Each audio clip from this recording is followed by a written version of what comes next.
नमस्कार, पंजाब केसरी देख रहे हैं आप और मैं हूं आपका दोस्त अनिल। आज का दिन भारतीय जनता पार्टी के लिए पंजाब में एक नया दिन था। नया दिन इसलिए कहा जा रहा है क्योंकि भारतीय जनता पार्टी ने आज एक बड़ा ऐलान कर दिया है पंजाब में, और यह ऐलान ऐसा है कि जिससे सिर्फ भारतीय जनता पार्टी ही नहीं बल्कि कांग्रेस से लेकर आम आदमी पार्टी और आम आदमी पार्टी से लेकर श्रोमणी अकाली दल तक पर इसका असर पड़ेगा। आप लोग हैरान होंगे कि आखिर भारतीय जनता पार्टी ने ऐसा क्या ऐलान कर दिया कि इसका असर श्रोमणी अकाली दल पर पड़ गया। दरअसल पिछले काफ़ी समय से, कुछ हफ्तों से श्रोमणी अकाली दल, जब से सुखबीर बादल प्रधानमंत्री नरेंद्र मोदी को मिलकर आए हैं, उसके बाद से श्रोमणी अकाली दल के नेता मंचों से एक इस तरह का प्रचार कर रहे हैं कि जिस तरह से ये लग रहा था कि भारतीय जनता पार्टी और अकाली दल के बीच में गठबंधन हो गया है, या ये भी कहा जा रहा था कि अंदर खाते गठबंधन हो चुका है। जो हरसिमरत कौर बादल हैं, सुखबीर बादल की वाइफ हैं, उन्होंने पिछले दिनों मंच से कहा था कि अगर ये गठबंधन होता है तो पंजाब के लिए फ़ायदा होगा। उनके कहने का ये मतलब था।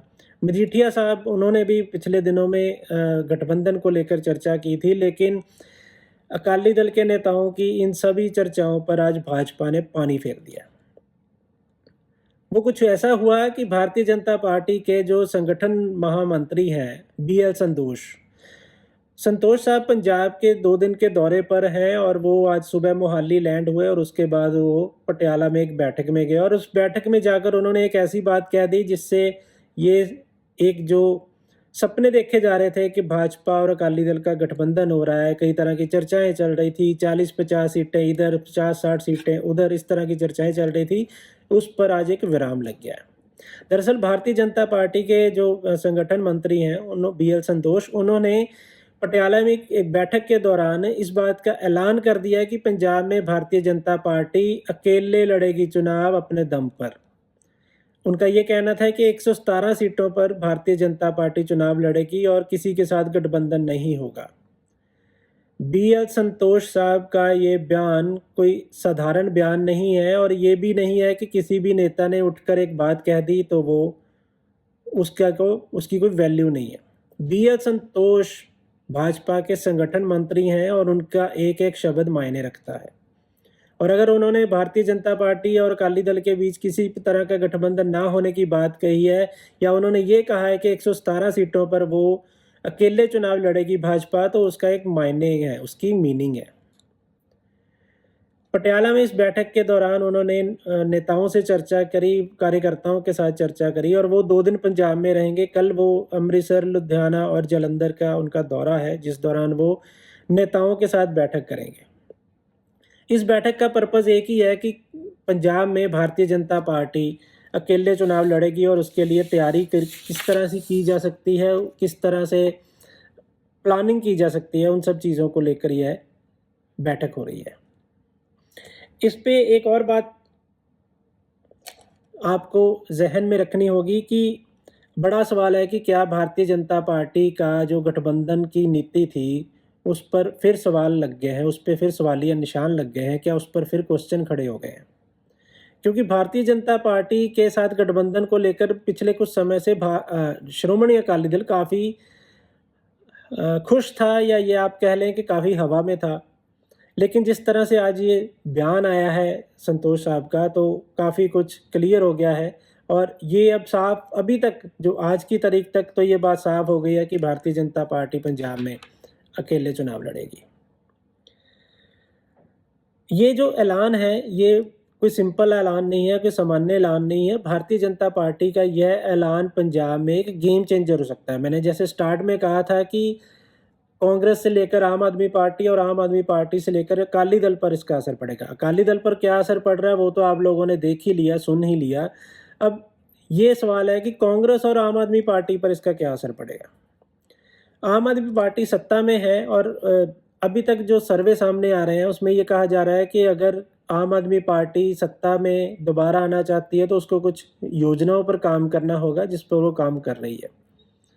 कांग्रेस के लिए ये कहा जा रहा था कि कांग्रेस के अंदर की लड़ाई अगर ख़त्म होती है तो वो मैदान में उतरने लायक हो जाएगी, अदरवाइज़ कांग्रेस का चुनावों में डटे रहना बहुत मुश्किल है। जिस तरह से पार्टी के अंदर लड़ाई चल रही है। फिर ये बात ये थी कि अगर श्रोमणी अकाली दल और भाजपा इकट्ठे मिलकर चुनाव लड़ते हैं, तो दोनों का पलड़ा भारी रह सकता है, जिसका नुकसान कांग्रेस और आम आदमी पार्टी दोनों को होगा। लेकिन अब बड़ा सवाल ये है कि जब ये गठबंधन हो ही नहीं रहा, संगठन मंत्री ने ऐलान कर दिया कि सभी 117 सीटों पर भाजपा अकेले चुनाव लड़ेगी, तो यह बात साफ हो गई कि उनका ये बयान प्रदेश में राजनीति में एक गेम चेंजर का काम करेगा। भारतीय जनता पार्टी पंजाब में वैसे तो पिछले काफ़ी समय से अकेले ही चुनाव लड़ रही है, और पिछले चुनावों में जो 2024 के चुनाव थे उसमें पार्टी के 18% वोट बैंक हासिल किया था, और जो मोगा में एक रैली के दौरान अमित शाह जो केंद्रीय गृह मंत्री हैं, उन्होंने ऐलान किया था कि भारतीय जनता पार्टी 18% से सरकार बनाने तक का सफ़र तय करने जा रही है। 2027 में भाजपा की सरकार बनेगी। लेकिन उनकी बात में कितना दम है, उनकी बात कितनी सही साबित होती है, ये तो आने वाला समय ही बताएगा। लेकिन भारतीय जनता पार्टी का इरादा साफ है, ये बात साफ हो गई है कि 117 सीटें सरकार बनाने का लक्ष्य है, और पंजाब में भाजपा के ये दावा बड़ा कुछ कह रहा है, बड़ा कुछ इशारा कर रहा है कई चीज़ों की तरफ कि आने वाला समय भारतीय जनता पार्टी कई रणनीतियों पर काम करेगी, कई योजनाओं पर काम करेगी, और इसका आने वाले समय में असर भी देखने को मिल सकता है। चुनावी मैदान में अगर दावा करना अलग बात है, लेकिन 117 जो वो सीटें हैं, उन सभी सीटों पर एक-एक उम्मीदवार उतारना और वोट हासिल करना, ये बहुत बड़ी बात है। और भारतीय जनता पार्टी जिस तरह से कॉन्फिडेंट है कि पंजाब में वो 2027 में सरकार बनाने जा रही है। पिछले दिनों जो पार्टी के प्रभारी हैं, जो केंद्रीय कार्यालय प्रभारी हैं, तरुण चुग, उन्होंने दावा किया था कि 2027 में भारतीय जनता पार्टी अपनी सरकार बनाने जा रही है पंजाब में, बिना गठबंधन के। उन्होंने भी ये बात कही थी।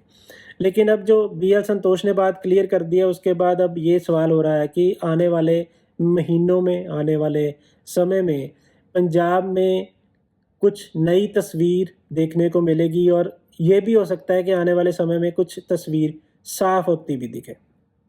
आप इस बारे में क्या सोचते हैं? आपकी इस संबंध में क्या राय है? या आपके हिसाब से भारतीय जनता पार्टी का ये जो फैसला है 117 सीटों पर अकेले चुनाव लड़ने का, वो कितना वाजिब है, या आपको लगता है कि भारतीय जनता पार्टी कितनी इसमें सफल होगी? कमेंट करके आप अपनी राय ज़रूर दें, ताकि सभी को ये चीज़ें क्लियर हो सकें कि भारतीय जनता पार्टी का ये सिर्फ ऐलान मात्र नहीं है, इसका कोई असर भी होगा। या दूसरा एंगल ये है कि भारतीय जनता पार्टी सिर्फ ऐलान कर रही है, असलियत में दिल्ली बहुत दूर है। देखते रहिए पंजाब केसरी। नमस्कार, जय हिंद, सत श्री अकाल।